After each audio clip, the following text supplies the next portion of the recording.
Kita buka sama-sama dari Yohanes pasalnya yang ke-10 ayatnya yang ke-10. Ini sebuah ayat yang sangat populer yang seringkali mungkin sudah sering kita baca. Oke. Saya mengucap syukur bisa ke sini, belum pernah ke sini sebelumnya. Saya sering ke Bandung karena mertua saya tinggal di Bandung. Jadi istri saya orang Bandung asli. Saya mengucap syukur bisa ada di depan Bapak Ibu sekalian. Dan saya terus berdoa karena kita barusan membuka sebuah pintu di tanggal 31 Desember, tulisannya 2024. Dan kita nggak tahu ujungnya seperti apa. Waktu kita buka seperti biasa perjalanan kita nggak tahu ujungnya, arahnya kemana dan lain sebagainya. Bahkan nanti di tanggal 14 Februari juga kita nggak tahu akan terjadi apa. Tetapi satu hal yang saya bisa pastikan, kalau kita berdoa, nanti Tuhan yang pilih pemimpin yang tepat bagi bangsa ini. Jadi tugas kita berdoa, minta hikmat Tuhan, jangan debat kusir. Seringkali kita debatnya lebih parah daripada mereka debat di TV. Terus semua orang kalau mau pemilu jadi so tahu, semuanya kayak seolah-olah kenal orang dalam. Hargai opini orang. Terus kalau nggak setuju udah nggak apa-apa, nyantai aja. Sampai pada leave group, ampun deh. Yang udah leave group balik lagi minta maaf ya. Sayangkan hubungan terpecah belah gara-gara berantem, gara-gara ini. Tenang aja, tanggal 14 nanti Tuhan yang pilih.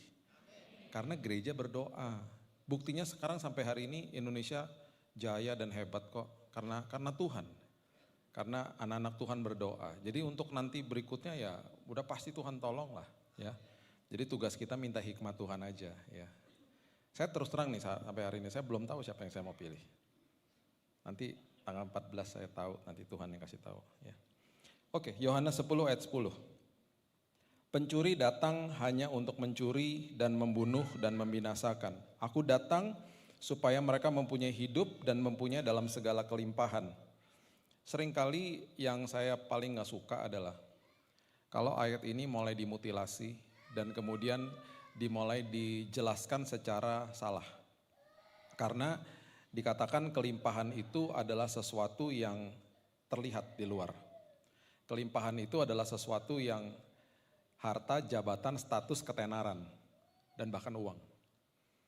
Dan ini makin diperparah karena pengajaran seperti begini akhirnya diterima sama jemaat dan akhirnya banyak orang ikut Tuhan, bertransaksi dengan Tuhan. Tanpa dia sadari Tuhan jadi dewa, bukan jadi Tuhan atas hidupnya. Itu sebabnya banyak orang yang beragama Kristen.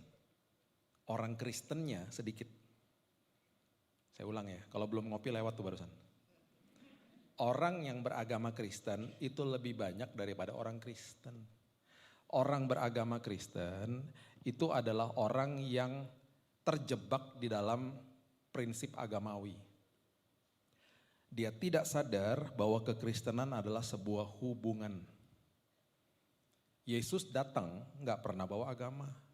Dia datang bawa sebuah hubungan yang sangat manis buat manusia. Kita nggak mengecap kemanisan hubungan itu karena kita terjebak di dalam ranah agama. Orang Kristen itu artinya pengikut Kristus. Dia menggali, dia mengejar, dia terus mau tahu hatinya Tuhan Yesus. Hidupnya merdeka. Orang yang terjebak di dalam agama Kristen, dia berpikir kalau saya datang ibadah, selesai doa berkat, ibadah selesai. Betul. Ibadah selesai di gedung gereja. Tetapi ketika saya keluar meninggalkan gedung gereja, saya paham yang gerejanya saya, ini gedungnya.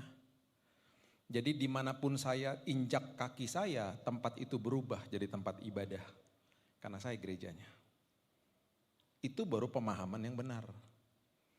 Karena dulu perjanjian lama, semua kalau ketemu Tuhan di sebuah tempat, dimulai dari mesbah, Bait Allah 1 dan 2, bahkan sebelumnya ada tabernakel Musa, kemah Daud dan seterusnya. Tiba-tiba di Matius 12, Yesus bilang begini, sebentar lagi ada yang melebihi bait Allah. Mereka bingung, melebihi bait Allah. Ada bait Allah kedua didirikan sama Zerubabel, direnovasi sama Herodes. Megahnya luar biasa. Markus 13, dicatat lagi. Yesus keluar dari bait Allah. Dia bilang gini, bentar lagi nih semua tembok-temboknya hancur, rontok, dibuang ke bawah. Bapak Ibu kalau ke Israel, di luar tembok Yerusalem tuh masih ada tuh bekas-bekas daripada bait Allah yang kedua. Semua ini dipertajam sama Paulus. Tubuhmu adalah bait Roh Kudus. Nah, karena pengertian kita tidak mengerti tentang ini dengan benar, akhirnya waktu kemarin COVID banyak orang mengatakan begini, gereja tutup. Bukan, yang tutup gedungnya. Gereja gak bisa tutup, karena gerejanya saudara dan saya. Kalau gerejanya adalah ini, tempat ini, kita jadi jagoan kandang.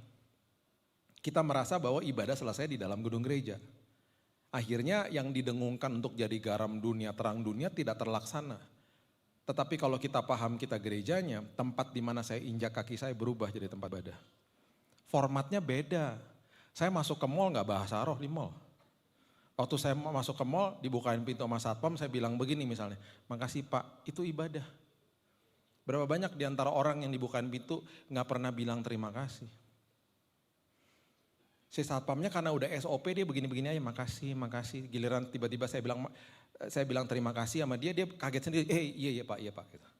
Gak tahu mungkin takut juga ngeliatin bentuk saya kayak begini gitu ya. Petugas toilet coba, dia kan cuma ngangguk-ngangguk, makasih. Saya dalam hati juga suka rasa aneh sih ya, petugas toilet abis saya pakai toilet kan saya ngotorin toiletnya dia. Makasih udah dikotorin toilet, seolah-olah gitu ngomongnya. Makasih. Gak pernah ada yang tegur. Bahkan beberapa kali saya stop, saya kasih tip. Karena di dalam firman Tuhan dikatakan begini, kalau engkau berbuat baik dan orang itu gak bisa balas, hatimu dibuat berbahagia. Bahagia banget hati saya. Dan gak perlu juga ada yang tahu kan. Bahagia banget, masuk ke dalam rumah juga gitu. Kenapa? Kalau kita ngerti soal ini, itu namanya hidup kita berkelimpan soalnya di dalam sini. Kita menerima kebaikan Tuhan, akhirnya kita bisa memberikan yang terbaik. Karena seringkali kita bingung didengungkan dari atas mimbar nih, contoh ya. Seringkali di dalam ibadah-ibadah, di dalam gedung gereja, kita dikasih tahu begini dari atas mimbar. Ayo berikan yang terbaik. Kita mikirnya apa? Nyanyi, dengerin khotbah, nyatet mungkin, kasih persembahan, dengerin pengumuman, perjamuan kudus, pulang doa berkat, selesai udah. Saya udah berikan yang terbaik. Betul, sah-sah aja. Tapi kalau cuman kita berikan terbaik hanya di tempat ini, kita gak memberikan terbaik di rumah, kita bukan jadi gereja. Harusnya apa? Gereja tuh adalah kita kan, eklesia, orang-orang yang dipanggil keluar. Fungsinya apa? Jadi garam sama jadi terang. Salah satu fungsi garam, ini contoh aja misalnya. Salah satu fungsi garam adalah buat nagih. Karena kalau makan keripik asin coba, gak bisa stop kan, terus gitu. Harusnya garam tuh buat nagih, kehadiran kita buat nagih. Jadi harusnya waktu kita pulang ke rumah, semua keluar kamar menyambut kita. Karena kita nagih, keberadaan kita buat nagih. Kalau kita pulang ke rumah semua kabur masuk kamar berarti kita kopi pahit. Jadi kalau mau tanya sama diri sendiri, memvalidasi diri sendiri, lihat aja kayak gitu deh. Jadi prinsipnya adalah saya mau jadi termostat bukan jadi termometer. Kalau termometer berarti suhunya segitu saya ngikut termometer kan. Kalau termostat enggak. Kita pegang remote AC, nih panas banget sih, gue jadi 16 derajat, pencet 16 derajat, termostat. Kondisi lagi panas, kita buat dingin, kondisi dingin kita hangatkan. Termostat. Berarti apa? Jadi orang yang tepat bagi orang lain. Hidupnya jadi kado bagi orang lain. Gak pernah nuntut lagi, kenapa? Karena saya gerejanya. Jadi berkatnya.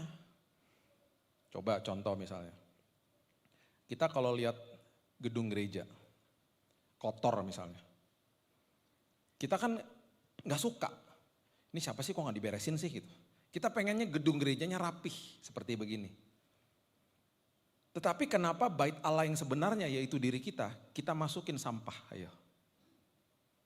Kita gak beres-beres, kita gak detox dalam sini. Makanya banyak orang terjebak yang diberesin cuma di luarnya. Pakaiannya rapih, cara nyapanya juga santun misalnya, tapi dalamnya gak diperbaiki. Padahal yang di dalam sini harus diberes-beres, harus dirapihin. Ketika orang gak lihat, nonton pornografi, masukin sampah, mata rohaninya nggak dijaga, dan seterusnya dan seterusnya. Indonesia menempati urutan nomor 1 2023. Jangan bangga dulu nomor satunya apaan. Nomor 1 orang-orang di depan sosmed per hari 5 jam. 5 jam bayangin. Kalau 5 jam baca firman sih gak apa-apa, 5 jam baca status orang. Ngeliatin status, makanya banyak orang bangun pagi tangannya gini-gini kan. Bukan nyari istri cari suami, enggak, nyari HP.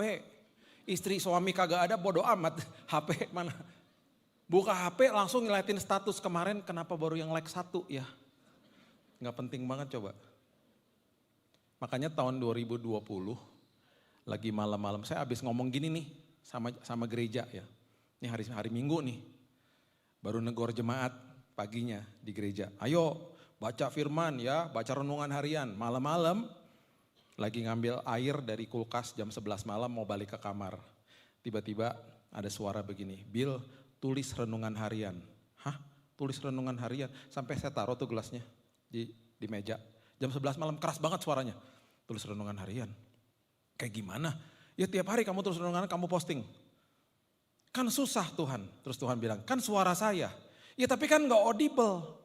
Tuhan kan gak duduk depan saya terus ngomong depan saya. Kan saya harus merenungkan firman. Iya bagus kalian kamu tambah belajar, tambah lagi, tambah dirimu supaya kamu tambah belajar tiap hari. Gak bisa ngeles. Masuk kamar, sayang Tuhan suruh aku tulis renungan harian. Bagus, saya dukung kata istri saya. Terus saya bilang gini, tapi abis saya tulis kamu ngedit. Gak mau. Ya tadi bilang bagus, saya gak mau ikut-ikutan. Katanya. Dia gak bisa ngeles juga hari ini jadi editor. Dari tahun 2020 sampai hari ini udah 1.500 renungan harian saya tulis tiap hari. Dan itu gak mudah. Kalau mau lihat ada di YouTube, klik bagian community, itu ada tulisannya. Mau di-share, mau dibahas, mau dibagiin, terserah. Itu buat jemaat. Gak mudah. Hari-hari seperti begini masih oke lah ya. Hari-hari Minggu coba. Kalau misalnya khotbah 4 kali, 5 kali, sampai kamar karena kalau di luar kota udah malam, udah jam 9. Itu harus tulis renungan harian karena sebelum tidur udah harus jadi. Kan Tuhan gak langsung ngomong, direnungin dulu. Ayo. Tahun lalu saya lagi di kota Los Angeles, anak saya baru lulusan, baru wisuda. Tiba-tiba jam 2 siang, kan saya lupa waktu. Kan waktunya beda 12-14 jam gitu. Anak saya bilang gini, Dedi bentar lagi Indonesia jam 6 pagi, renungan harian udah selesai gak? Oh Tuhan, jam 2 siang tuh. Ini sejam lagi jam 3 waktu sana tuh jam 6 pagi di sini. Itu jam 2 siang kita lagi pergi mau makan siang. Karena renungan harian belum dibuat, saya duduk di trotoar buat renungan harian. Tuhan buruan ngomong, saya kelaparan Tuhan. Itu suka dukanya, nulis renungan harian. Tetapi gak apa-apa Tuhan, yang penting saya mau banjiri. Kenapa? Karena itu platform, itu mesbah bagi saya. Jadi jangan pakai sosial media untuk debat kusir, untuk posting-posting gak penting. Pakai sosial mediamu untuk jadi mesbah dan juga jadi mimbar. Itu kesempatan kita bisa berkhotbah kepada banyak orang. Masukin ayat aja atau forward aja. Kita gak pernah tahu loh jiwa yang akan tertolong hari itu. Ayo. Beberapa tahun yang lalu ada anak-anak dari Jember. Kalau lihat IG-nya namanya Curhatan Alkitab. Minta izin sama saya. Kak, kalau kami penggal-penggal khotbahnya boleh gak? Gak usah minta izin, penggalin aja sendiri. Udah mau diedit-edit, dijadikan video-video cuman semenit-semenit. Udah gak apa-apa. Banjiri sosial media, gak usah pakai izin, itu firman Tuhan. Sebanyak-banyaknya sebar tuh lebih bagus, saya bilang gitu. Tahu gak hari ini saya dengar kabar apa? Orang ya di stasiun MRT Jakarta mau pergi ke selingkuhan yang gak jadi. Gara-gara nonton khotbah semenit. Digugah sama Tuhan hatinya, balik ke istrinya minta ampun, pulih keluarganya. Mau bunuh diri, baca atau nonton khotbah semenit gak jadi bunuh diri. Orang mau bunuh diri nonton khotbah 40 menit keburu loncat. Lama amat di khotbah, tuh loncat udah. Isinya teologi semua loncat. Ini gara-gara semenit-semenit kita gak pernah tahu. Nanti Bapak Ibu di surga dibilangin gini sama Tuhan. Kamu tahu gak hari itu pas kamu lagi posting cuma 1 ayat. Itu orangnya bertobat, rumahnya gak jauh dari kamu tuh di situ. Tuhan yang kasih tahu nantinya. Kenapa? Karena kita lakukan itu karena di dalam sini kelimpahan. Kalau kelimpahannya di luar percuma. Yang terjadi hedonisme di mana-mana. Kalau kelimpahannya di dalam sini karena kita sadar ini bait Allah, kita bersih-bersih di dalam sini. Akhirnya kelimpahannya dikasih apa? Damai sejahtera, sukacita, hikmat, pertumbuhan rohani. Bahkan Petrus mengatakan begini, supaya kamu tidak tersesat dan kehilangan pegangan, bertumbuhlah di dalam kasih karunia. Gak ada Injil kemakmuran, kasih karunia dan pengenalan akan Tuhan. Bukan di dalam agama Kristen. Itu sebabnya saya selalu, prinsip saya begini, saya menghormati agama Kristen. Hormati tata ibadah, sinode, denominasi hamba Tuhan. Tetapi jangan dikultuskan, kejar Yesusnya. Jangan kultuskan hamba Tuhan, jangan mentang-mentang orang berdiri di atas mimbar sini. Semua yang atas ini berarti lebih dekat sama Tuhan, karena kita tempatnya di atas. Jangan. Ada kemungkinan yang dekat sama Tuhan duduk di situ. Yang di sini dosanya belum ketahuan aja. Jadi jangan kultuskan hamba Tuhan. Jangan dikit-dikit minta doain dong gitu. Minta doain gak apa-apa, gak masalah. Saya juga butuh didoakan. Ya tapi jangan dikit, tolong doain dong Pak. Kenapa? Anak saya cepat kuliah. Ya doa aja sendiri. Pak doain dong Pak, kenapa? Biar anak saya cepat dapat jodoh. Ini yang paling parah ya. Udah mau boarding. Di pintu boarding 3 orang lagi tuh saya kasih boarding pass. Tiba-tiba dong. Pastor Billy, iya boleh doain. Sekarang, iya. Di mana? Di sini. Mau boarding loh. Sini. Terus saya tanya, saya pikir penting banget. Doain apa? Nggak tahu, terserah pastor aja. Ya ampun. Saya pikir emergency, saya mau berobat, pastor saya lagi sakit apa? Terserah aja. Ya ampun. Ya kita berdoa lah. Maksudnya gini loh. Tapi by the way lama-lama saya charge ya. Saya kadang-kadang ngerasa kayak dukun tuh gak? Doain dong gitu. Gini loh, kita nih punya roh yang membangkitkan Kristus di dalam kita sama loh. Jadi kekuatan kuasa tuh yang Tuhan berikan tuh sama kita porsinya. Sekarang kita mau aktifkan atau tidak, itu aja.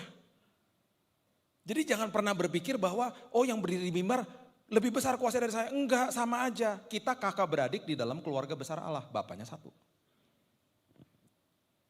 Jadi konyol banget kalau misalnya adik saya datang ke saya ngomong gini, Bil, bilangin sama papa mama dong, aku pengen banget makan roti yang aku suka itu, tolong beliin dong gitu. Yang ngomong aja sendiri, terus dia bilang apa? Enggak kan kamu lebih deket sama orang tua. Itu kayak gitu tuh. Jadi jangan mengkultuskan orang. Saya nih ya, hanya penyampai kabar keselamatan sama kabar baik, that's it. Bukan mediator, mediatornya Yesus. Berdoa di dalam nama Tuhan Yesus ada kuasa. Tuhan yang menyembuhkan saya dari kanker adalah Tuhan yang sanggup menyembuhkan siapapun yang sedang sakit. Karena Bapak kita sama. Nah itu sebabnya malam hari ini saya mau bagikan ini loh. Kita masuk ke dalam tahun yang baru kan. Kita gak bisa lihat ujungnya seperti apa. Kita gak bisa berjalan kalau ikut Tuhan dengan mata jasmani, gak bisa. Kita harus sadar bahwa tiap hari Tuhan bukain mata rohani saya. Supaya saya melihat keindahan Tuhan. Itu maksudnya.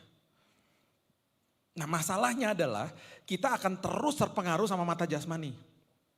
Ada seorang bapak-bapak buta diantar ke panti jompo sama keluarganya. Digandeng sama petugasnya. Diajak jalan ke kamarnya dia, kan buta soalnya. Selama perjalanan si petugas ngomong gini, Om kamarnya Om bagus banget. Kalau nanti dibuka jendelanya Om itu ada danau depannya. Udah gitu kamarnya Om dicat pakai warna pastel, bagus kamarnya Om. Si Om lagi jalan ngomong gini, oh iya ya bagus ya gitu. Lah Om kan kita belum nyampe di kamar, kok Om udah bisa bilang bagus, mau nyampe di kamar atau belum kan saya gak bisa lihat. Gimana sih? Saya bisa bilang bagus karena saya lagi ngebayangin apa yang kamu barusan ceritakan kepada saya. Saya lagi bayangin di sini sama di hati saya, iya bagus. Harusnya hari ini kita menatap masa depan, kita bilang apa? Tuhan masa depanku indah. Berdasarkan firman Tuhan. Janji firman Tuhan yang ada 7.000 lebih yang diberikan bagi saya. Masa depanku indah Tuhan, bersama Tuhan. Harusnya gitu, mulai melatih supaya mata rohaninya dibuka tiap hari. Ketika mata rohaninya dibuka, akhirnya kita bisa lihat hal-hal kecil yang ada di samping kanan kiri kita tiba-tiba jadi indah. Saya waktu di kamar rumah sakit saya bilang gini, Tuhan bukain mata rohani saya supaya saya lihat kebaikan Tuhan dari hal-hal kecil yang ada di sekitar saya. Tiba-tiba kelihatan, dibukain satu-satu. Dan itu yang terindah akhirnya. Bisa lihat kemuliaan Tuhan dari hal-hal kecil. Seorang pemain biola namanya Joshua Bell. Dia hebat main biola kalau konser jutaan.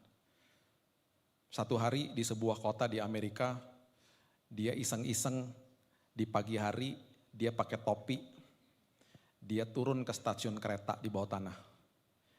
Dia main biolanya.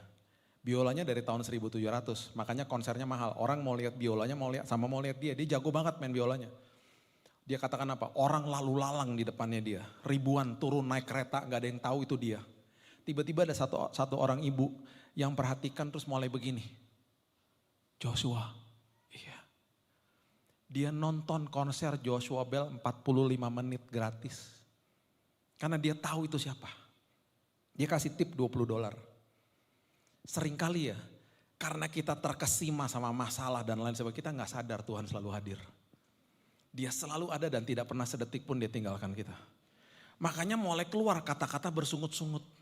Kenapa Tuhan gak dengar? Kenapa Tuhan gak jawab? Kenapa Tuhan tidak ada dan lain sebagainya. Padahal dia selalu ada. Dan dia selalu gandeng tangan kita. Bukannya berarti kita bebas dari badai. Enggak, semua kita kena badai. Tetapi masalahnya adalah banyak orang yang mendirikan hidupnya di atas pasir. Ketika badai datang keok. Tetapi orang-orang yang mendirikan dirinya kehidupannya di atas batu karang yang luar biasa. Dia selalu sadar Tuhan ada. Imannya bertumbuh akhirnya. Coba lihat ya, Yohanes pasal yang ke-14 ayat yang ke-6. Yohanes 14 ayat yang ke-6. Ini kalimat yang sangat populer lah. Akulah jalan, kebenaran, dan hidup. Ini dialog antara Yesus sama Thomas. Dia tahulah satu hari Thomas ini akan ragu-ragu tentang kebangkitan dia. Akulah jalan, kebenaran, dan hidup. Jadi gini, perhatikan nih baik-baik. Tuhan bilang begini sama anak-anaknya termasuk kita. Nah ini masuk jalan sini, kita akan berteriak, ujungnya gak kelihatan. Jalan apaan tuh? Udah percaya sama saya, masuk jalan sini. Kita kan mau pasti, kita mau kepastian. Udah buka mata rohanimu, jalan sama saya. Nanti di tengah jalan kamu akan menemukan kebenaran. Ketika kamu menikmati kebenaran, di ujung daripada itu kamu akan hidup dan hidupmu di dalam kelimpahan, kepuasan yang luar biasa. Itu maksudnya, jalan, kebenaran, dan hidup. Sama dunia dibalik Bapak Ibu. Hidup, kebenaran, dan jalan. Saya mau hidup sesuai sama keinginan saya, baru nanti saya akan benarkan apa yang saya mau hidupi, baru saya cari jalannya. Saya gak mau jalannya Tuhan. Makanya ya ini cuma satu korelasi aja ya. Bagaimana Alkitab kita ini ditulis dalam jangka waktu 1400-1500 tahun di tempat yang berbeda-beda, dalam tahun yang berbeda-beda, dalam zaman yang berbeda-beda, dalam kultur bahasa yang berbeda-beda, semuanya nyambung karena sumbernya cuma satu, Tuhan. Makanya kita pasti sering baca dan kita sering menyanyikan di musim Natal lagu-lagu yang isinya apa? Penasehat ajaib. Ya kan? Raja yang, Allah yang perkasa. Yang ketiga apa? Pertama dikatakan begini, penasehat ajaib. Ini urutannya gak main-main loh. Penasehat ajaib, Allah yang perkasa, Bapa yang kekal, terakhir baru Raja damai. Maksudnya adalah gini, masuk jalan sini. Ujungnya seperti apa? Tenang, saya penasehat ajaib. Selama kamu berjalan, aku nasihati nanti. Di tengah jalan engkau akan menemukan kebenaran itu bahwa saya adalah Allah yang perkasa. Dan saya adalah Bapa yang kekal. Dan kamu akan menikmati hidup yang luar biasa di dalam kepenuhan damai sejahtera karena saya adalah Raja Damai. Lihat korelasinya dahsyatnya luar biasa. Ditulis dalam jangka waktu kira-kira mungkin 600 sampai 800 tahun. Bedanya tuh dari Yesaya sampai kepada kitab Yohanes ini. Jauh bedanya. Nyambung semuanya. Sama dunia dibalik. Saya mendarat di kota Tulsa, Oklahoma, Amerika tahun 86. Saya menyaksikan negara yang takut sama Tuhan. Bahkan di hari Sabtu, presiden mengundang hamba Tuhan untuk mendoakan dia, disiarin langsung di televisi. Bayangin coba. Saya nggak pernah lupa almarhum Billy Graham menumpang tangan seorang presiden. Dan tangannya Billy Graham diangkat, ditaruh di kepalanya. Presiden loh. Kenapa? Karena negara Amerika didirikan di atas firman Tuhan. Deklarasi independen tahun 1776 kalau ke kota Philadelphia itu banyak banget firman Tuhannya. Tiba-tiba negara ini yang dari awalnya adalah jalan kebenaran dan hidup membalik kehidupannya mereka. Mereka mau hidup dengan caranya mereka benarkan apa yang mereka mau hidupi, mereka cari jalannya. Dimulai dengan apa? Mereka bilang begini, legalkan aborsi. Karena kami mau melakukan seks bebas, kalau sampai ada yang hamil, legal untuk diaborsi. Itu yang kami inginkan. Itu adalah hidup yang kami mau jalankan dalam hidup kami. Mereka masuk ke Kongres, mereka benarkan apa yang mereka inginkan. Mereka cari jalannya. Diikuti sama kelompok LGBT. Kami juga dong. Kami juga mau supaya perkawinan sesama jenis dilegalkan.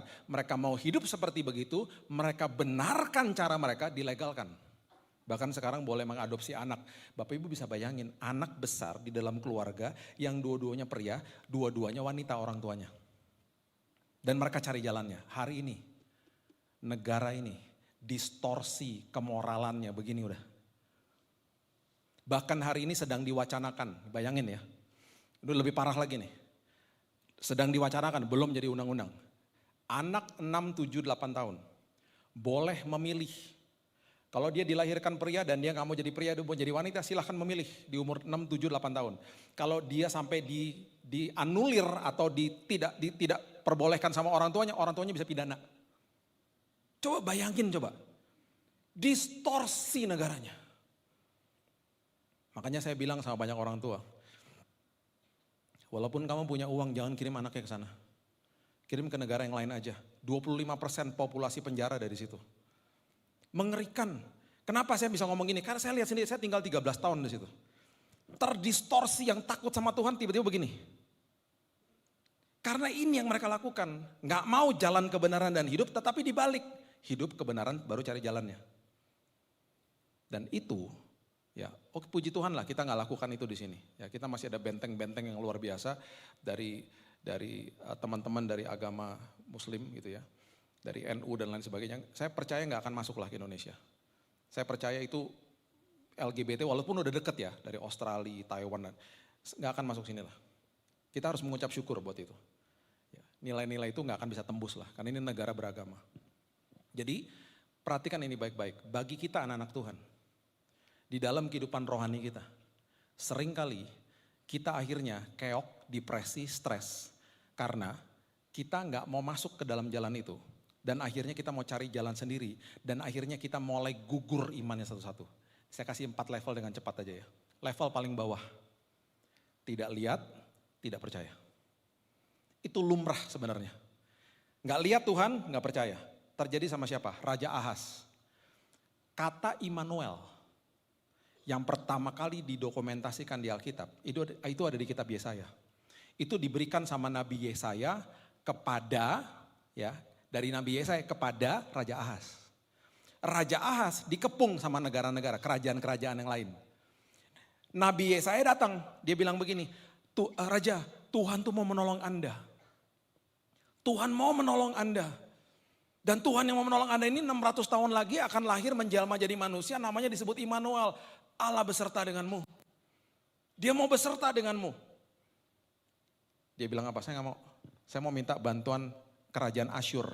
Karena mereka udah nawarin saya bantuan. Dengan kata lain gini, Tuhan yang mau menolong saya nggak bisa lihat. Raja Asyur saya bisa lihat. Saya mau yang pasti-pasti aja deh. Menurut manusia yang pasti yang terlihat. Dibantu sama kerajaan Asyur, tetapi dijajah negaranya dengan ekonomi. Karena dia minta upeti. Bahkan anaknya Hizkia dikepung sama 185.000 tentara Asyur karena mau diambil, mau di take over kerajaannya. Puji Tuhan, Tuhan pernah membuat perjanjian kudus sama moyangnya namanya Daud. Diluputkan kerajaannya. Hampir aja. Itu ulahnya Ahaz. Gak lihat, gak percaya. Level di atasnya. Udah lihat, tapi gak percaya. Udah lihat loh, tapi gak percaya. Coba lihat ya, buka ayatnya. Matius pasal yang kedua. Matius pasal yang kedua, 28 maksud saya. Matius pasal yang ke-28, ayat 2 sampai 4. Matius 28 ayat 2 sampai 4. Maka terjadilah gempa bumi yang hebat sebab seorang malaikat Tuhan turun dari langit, datang ke batu itu, menggulingkannya lalu duduk di atasnya. Wajahnya bagaikan kilat, pakaiannya putih bagaikan salju. Dan penjaga-penjaga itu gentar ketakutan dan menjadi seperti orang-orang mati. Penjaga penjara melihat sendiri prosesi Yesus bangkit. Lihat loh, mereka ngadu dong ke mahkamah agama. Bos, dia betul anak Allah bos, pasti ngomong gitu. Dia bangkit bos. Tahu mereka bilang apa mahkamah agama? Coba lihat ayat 13. Mahkamah agama bilang begini.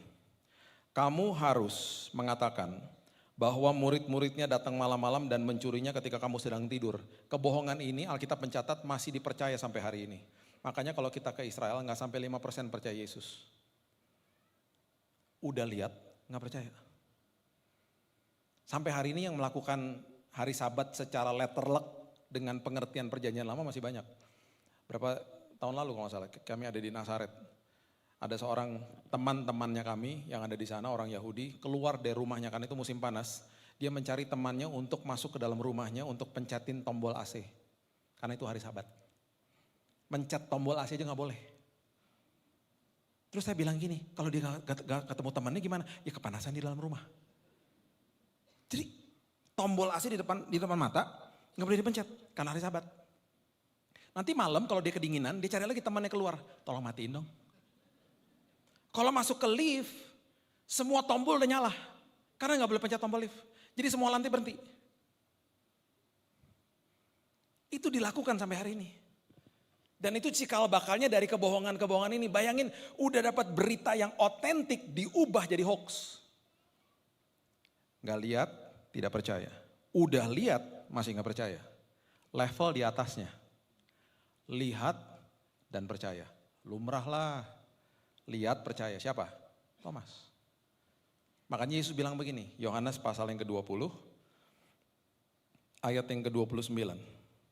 Yohanes 20 ayat 29. Karena engkau telah melihat aku, maka engkau percaya. Udah lihat, percaya. Kalimat berikut ini adalah kalimat untuk kita semuanya. Yesus katakan begini, berbahagialah.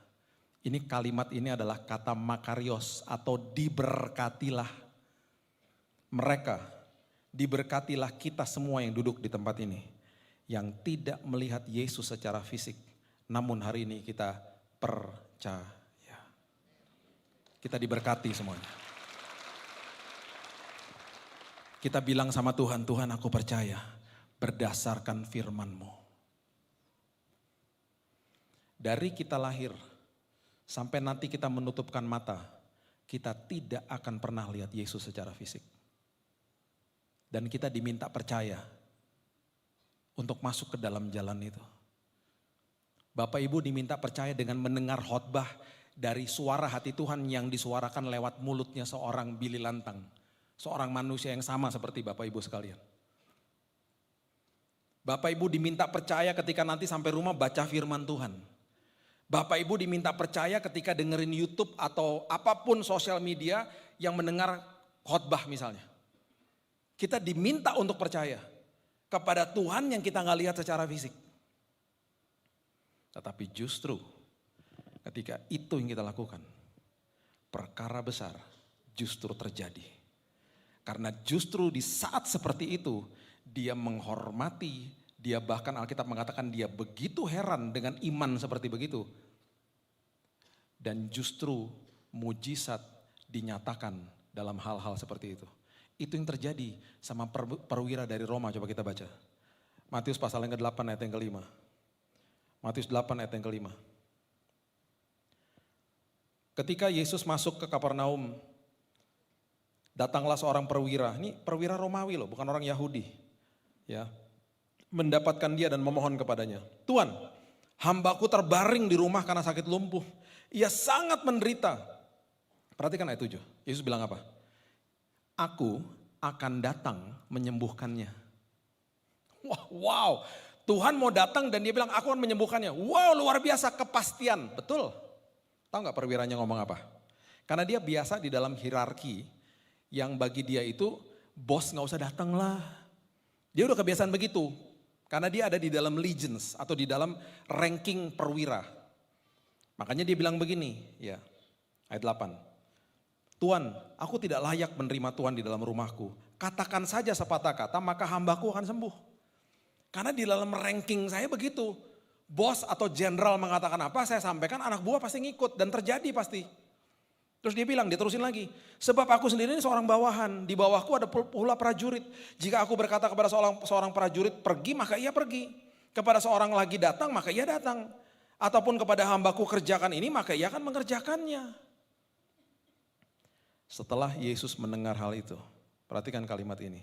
Heranlah ia dan berkata kepada mereka yang mengikutinya, aku berkata kepadamu, sesungguhnya iman sebesar ini tidak pernah aku jumpai pada seorang pun di antara orang Israel. Dengan kata lain hari ini, di dalam konteks kehidupan kita, kita mengatakan begini, Tuhan, walaupun aku tidak lihat Engkau secara fisik, tapi aku percaya sama firman-Mu. Ketika aku sedang sakit hari ini, aku membaca Tuhan bahwa kesembuhan sudah diberikan ribuan tahun yang lalu. Aku gak mau minta-minta kesembuhan, aku percaya kesembuhan sudah aku terima hari ini Tuhan. Aku percaya pemulihan sudah aku terima hari ini Tuhan. Karena Engkau katakan apa? Selesai di kayu salib. Sudah dimeterai Tuhan, selesai aku terima Tuhan. Itu sebabnya di ayat yang ke-13. Firman Tuhan katakan, lalu Yesus berkata kepada perwira itu, pulanglah, jadilah kepadamu seperti yang engkau percaya. Jadilah kepada kita semuanya sesuai dengan iman kita. Apapun pergumulanmu hari ini, katakan walaupun aku gak lihat, aku percaya itu sebabnya aku diberkati Tuhan. Itu artinya kelimpahan di dalam sini. Ketika di sininya limpah, luarnya akhirnya jadi pengelola yang hebat. Alkitab katakan kita masuk ke dalam dunia gak bawa apa-apa, pulang gak bawa apa-apa. Kita waktu masuk ke dalam dunia tidak berdaya, kita diseka, dimandikan, dikasihin baju. Waktu nanti kita meninggalkan dunia ini pun begitu juga. Kita dimandikan, dikasih baju. Di dalam dua event ini kita gak bisa komplain ketika dikasih baju. Seorang bayi gak akan bisa bilang begini, jangan yang ini dong bajunya jelek amat. Bisa menjerit susternya, ya anak kok bisa ngomong. Yang paling, oh tapi oke lah itu masih mendingan lah ya. Yang lebih parah kalau udah meninggal. Dimandikan, dikasih baju, tiba-tiba gini. Jasnya ganti bisa gak? Bubar yang melayat. Datang gak berdaya, pergi gak berdaya. Selama kita hidup semua yang nempel sama hidup kita itu titipan. Yang harus dikelola. Kita gak akan jadi pengelola yang hebat kalau di dalam sini gak kelimpahan. Kalau yang dikejar kelimpahan yang di luar untuk diperlihatkan kepada orang lain, kita justru adalah orang yang sangat miskin di dalam sini. Beberapa minggu lalu ada seorang kolektor Lego, bagi saya mungkin terbesar lah di Indonesia. Saya suka main Lego soalnya. Jadi saya suka nonton YouTube-nya dia karena dia punya kota Lego di dalam rumahnya. Besar banget. Saya nggak tahu tuh mungkin di basement rumahnya, saya nggak tahu juga ya. Karena saya cuma lihat ketika masuk kameranya ada liftnya gitu ya, masuk ke besar. Saya tahu harga Lego lah. Kalau saya lihat ruangan itu ketika diliput gitu ya, itu MM-an lah untuk beli Lego doang. Bukan hanya itu, di lantai berapanya lagi dia kolektor sepatu. Mungkin 1000 kali sepatunya. Dan itu ruangan sepatunya itu ber-AC. Beberapa minggu lalu dia meninggal, serangan jantung. Masih muda. Sampai saya mikir gini, itu Legonya diapain? Sepatu-sepatunya siapa yang pakai? Gak salah ya. Sah-sah aja orang suka-suka gitu gak apa-apa kok. Sah-sah aja. Mau koleksi, mau ada duitnya, gak masalah. Cuman itu kehidupan. Makanya Alkitab katakan umur manusia 70 kalau kuat 80. Lebih daripada itu bonus. Jangan stres gitu ngeliatin saya itu ayat Alkitab. Kok ngeliatinnya gini? Itu ada di Mazmur 90 Mazmur 90 ayat 10. Terus ayat 12-nya bilang apa? Ajari aku menghitung hari-hariku sedemikian supaya kau bertindak bijaksana. Langsung pada ngitung ya ampun tinggal sekian lagi. Tenang aja, nanti ya kalau kita udah sampai di kekekalan, ya kita diizinkan sama Tuhan untuk lihat hari-hari ini. Malu loh kalau banyak komplain. Karena cuma segini dibanding sama kekekalan nanti, ya enggak? Yuk hidup di dalam kelimpahan, kelimpahannya benar. Itu sebabnya mata rohaninya dibuka. Ya, saya belajar dari papa saya, mata rohaninya dibuka, melihat hal-hal baik, mengalami kelimpahan di dalam sini, akhirnya bisa memberikan kelimpahannya kepada orang lain. Dia adalah orang, ya, yang paling sering kasih mama bunga. Sampai kadang-kadang agak lebay sih. Pah, ini kan bukan ulang tahun mama, ini kan bukan hari Valentine, emangnya harus ulang tahun katanya gitu. Satu hari mama lagi staycation, cuman sehari di Jakarta pula sama keluarga-keluarga sama kakak-kakaknya. Cuman sehari mama balik ada bunga segede-gede bagong di rumah. Tulisannya welcome home, aduh Pah. Dia cuman pergi sehari, itu juga nginep di hotel juga cuma berapa kilo dari rumah Pah. Emang kenapa? Papa kan kangennya sama dia, lebay banget deh. Itu agak nurun ke saya. Jadi waktu saya nikah, saya suka kasih bunga sama istri saya. Saya menikah sama orang Chinese kan hemat. Betul ya? Jadi istri saya suka bilang gini, sayang please deh ya. Ekonomi keluarga bisa terganggu nih kalau begini terus. Ya. Uangnya simpen aja please. Aku udah tahu kamu sayang sama aku, please udah ya hemat. Jangan dikit-dikit bunga, udah. Cium aja cukup, cium sini udah cukup. Jangan bunga-bunga terus. Waktu tanggal 7 Juli 2010. Di sebelah rumah tuh ada kelompok sel. Seperti di sini cool ya. Kelompok sel di sebelah rumah papa mama tuh rumahnya kakaknya mama. Jadi tante saya. Setiap hari Rabu malam jam 7 tuh ada kelompok sel di situ. Setengah 7 si papa nganterin mama ke depan. Papa bilang gini, mereka ngomongnya Belanda ya. Aneh juga ya, papa Manado, mama India, ngomong Belanda, aneh coba. Gado-gado deh rumah saya deh. Jadi ini saya keturunannya setengah Manado, setengah India, istri Chinese, anak-anak gado-gado udah. Anak-anak saya dua-duanya gak ada yang mirip sama saya. Teman-teman saya bilang begini, kutuk sudah dipatahkan, kurang ajar. Kurang ajar teman-teman saya. Puji Tuhan Bil, anak-anak lo gak ada yang mirip lo Bil, aduh. Lu tuh kan serem Bil gitu. Anak saya yang kedua waktu baru lahir mukanya boboho. Kayak mamanya, sampai saya juga bingung gitu loh. Ini kok mukanya Chinese banget gitu ya. Sipit putih gitu. Saya berdoa dong tumpang tangan. Tuhan, biasanya Tuhan kalau masih kecil gak apa-apa lah begini. Nanti kalau udah gedean kan bisa berubah Tuhan mukanya. Biasa gitu ya anak-anak ya. Saya doain Tuhan, kalau dia nanti makin besar dia makin mirip sama saya. Sekarang udah 16 tahun, lebih tinggi dari saya, makin beda mukanya. Ya udahlah gak apa-apa. Jadi papa nganterin mama. Mama udah mau masuk pintu sebelah. Terus di pintu ya, ini saya baru validasi lagi nih cerita kemarin nih. Si mama bilang gini sama papa, kan udah di rumah sebelah. Mama bilang, ye masuk duluan. Papa bilangnya, ne, ye mar, ye duluan. Ne, ye duluan. Begitu ya terus lama. Sampai akhirnya mama ngalah, mama masuk ke dalam rumah. Rupanya mereka susah berpisah karena itu rupanya pandangan terakhir. Papa masuk rumah, dia nonton TV. Jam 7 malam dia lagi nonton TV sama cucu. Bahkan dia gak ikut kelompok sel karena ada cucunya datang.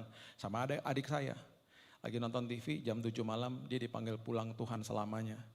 Dan cara dia pergi sangat indah. Dia cuma menundukkan kepala seperti begini. Dan dia pergi selamanya. Adik saya gak tahu, dipikir papa tidur. Udah 15 menit begini, Pak gubrak jatuh. Saya lagi on the way ke ulang tahun anak saya.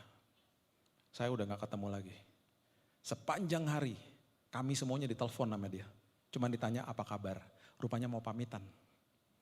Waktu saya kehilangan, by the way saya kehilangan sahabat. Ini adalah orang yang saya gak pernah lihat stres dalam hidupnya. Selalu tersenyum tiap hari. Penuh kelimpahan di dalam sini. Dia orang kaya bagi saya. Karena kelimpahannya di dalam sini. Waktu dia meninggal yang datang ke rumah. Tukang bakso, tukang pos, abang siomay, sama abang becak. Semuanya bilang begini, Pak, Bu, ngomong sama mama, ngomong sama saya, ini orang baik. Dia yang memperkenalkan saya sama Yesus. Hebat. Tukang siomay ya datang ke situ. Karena waktu dulu tukang siomay ini pernah diajak ngobrol sama dia. Tukang siomay kalau jualan di kompleks saya itu antara jam 4 sampai jam 8 malam. Jadi gak lama waktunya. Diajakin ngobrol sampai 2 jam, nggak jualan dong. Papa merasa bersalah. Mas, gak jualan loh ngobrol terus di sini. Iya om, gimana ya om? Saya juga suka ngobrol sama om, katanya gitu. Ya udah deh, saya beli semua deh. Berapa? Waktu itu tuh masih tahun-tahun 90-an. 250.000 om kalau mau beli semuanya. Gak apa-apa om, udah saya beli semua deh, kasihan kamu. Dimasukin, ditaruh di dapur, lupa dimasukin kulkas. Besoknya basi semuanya kan. Dimarahin sama mama tuh, apa-apaan sih nih gitu ya. Tukang siomaynya kan enak, gak usah jualan dikasih 250.000. Besoknya datang lagi ke rumah. Om, kenapa? Ngobrol lagi om, enak aja jualan sana. Enak aja loh. Saya mau tutup sama ini ya. Ini banyak banget saya mau saksikan kepada Bapak Ibu. Karena ini prinsip yang hebat lah, luar biasa di dalam Tuhan. Ribuan tahun yang lalu ya, ada orang namanya Abraham. Berangkat dari kota namanya Ur, Mesopotamia, Irak sekarang. Menuju ke tanah Kanaan. Tanah perjanjian, cikal bakal jadi bangsa Israel. Ibrani mengatakan Abraham tidak mengetahui kota yang ia tujui. Dia berjalan dengan mata rohani. Dia cuma dikasih tahu arahnya aja, sama seperti kita cuma dikasih tahu arahnya. Ribuan tahun setelah itu ada Majus datang ke Yerusalem. Bapak Ibu kalau baca di Matius pasal yang kedua, itu betul-betul para Majus tidak pernah tahu sejak mereka berangkat bahwa mereka harus ke Bethlehem. Ada kemungkinan mereka berasal dari Persia, 11-12 sama Irak. Persia itu Iran sekarang. Jaraknya 2000 kilo loh. Gak ada kereta cepat, gak ada pesawat, gak ada jalan tol. 2000 kilo itu ditempuh 2-3 bulan. Mereka tidak pernah tahu bahwa mereka harus ke Bethlehem. Siapa yang udah naik kereta cepat? Kok masih banyak yang belum? Tahu dong ada kereta cepat ya? Hari ini sudah diperbaiki. Saya agak sering sih naik karena mertua saya kan tinggal sini. Di awal semuanya bagus lah, cuman saya komplain di awal doang. Karena pengumumannya aja sih. Bapak Ibu, di awal. Bapak Ibu, sebentar lagi kita akan sampai di stasiun Padalarang. Wus, wus, wus, yes. Kok gitu sih ngomongnya? Kayak orang disuruh ngomong gak dibayar tau gak? Kayak stres banget gitu loh. Sekarang udah dirubah, rupanya denger khotbah saya kali ya. Diviralin sama jemaat. Karena abis naik itu saya khotbahin tuh besok-besoknya. Sekarang udah beda. Bapak Ibu, sebentar lagi kita akan sampai di stasiun Padalarang. Wus, wus, wus, yes gitu. Wah kita senang banget, yes gitu dong ngomongnya gitu. Enak banget ya, setengah jam udah sampai sini. Nah bayangin ya, mereka itu harus ketemu yang namanya Herodes. Dipertemukan sama Tuhan, sama orang namanya Herodes, orang jahat loh. Herodes terkejut, semua Yerusalem terkejut. Saya percaya Tuhan yang membukakan pikiran Herodes sehingga mereka memanggil para ahli Taurat. Untuk membuka kitab gulungan-gulungan kitab para nabi. Ada gak yang nubuatan mengacu kepada hari ini? Waktu mereka buka kitab-kitab itu mereka teriak, bos, saya percaya mereka teriak lah. Bos, ketemu bos. Ternyata yang lahir itu gak jauh dari sini, cuma 9 kilo di Bethlehem. Majus berjalan segitu jauh, tidak pernah tahu bahwa mereka harus ke Bethlehem. Di tengah jalan Tuhan pertemukan dengan orang yang tepat, dengan kesempatan yang tepat untuk membawa kepada tujuan yang sangat mulia. Kita siap-siap di tahun ini, kita akan dipertemukan dengan orang yang tepat. Kita akan dipertemukan dengan kesempatan yang tepat untuk Tuhan bawa pada tujuan yang benar. Ya. Saya tutup sama kesaksian saya. Ya. Saya waktu sakit kemarin, Bapak Ibu udah pasti dengar kesaksian saya. Ya, saya divonis mati, kanker darah, dan waktu dokter bilang begini sama saya, di hari pertama dia bilang gini, Pak, kemonya akan dimasukin, Bapak akan ngedrop, Bapak akan mati, bla bla bla segala macam ya. Udah. Terus dia bilang gini, Pak, setelah ini Pak, karena kemonya keras, darahnya Bapak ngejeblok semuanya, termasuk trombosit. Trombosit itu kalau demam berdarah, kalau dia turun, pendarahan di dalam kan nggak bisa stop gara-gara trombosit. Trombositnya habis. Bapak juga Pak, salah satunya komponen darah itu trombosit. Jadi nggak boleh gosok gigi. Kalau gosok gigi sampai tiba-tiba gusinya luka, berdarah nggak bisa stop. Jadi kumur-kumur aja ya Pak besok gitu. Kami kasih obat kumur. Udah, Pak siap-siap. Abis ini karena obatnya keras, kemonya keras. Bapak akan sariawan bukan cuma satu, seluruh mulut. Jadi akan ada kemungkinan besar abis ini Pak, seluruh pasien saya begitu soalnya Pak, nggak bisa makan.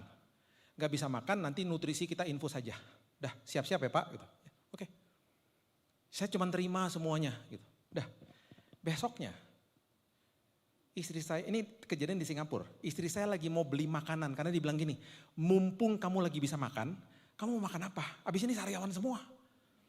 Mumpung kamu lagi bisa makan, kamu mau apa? Saya order pizza, bakmi, udah semuanya order deh.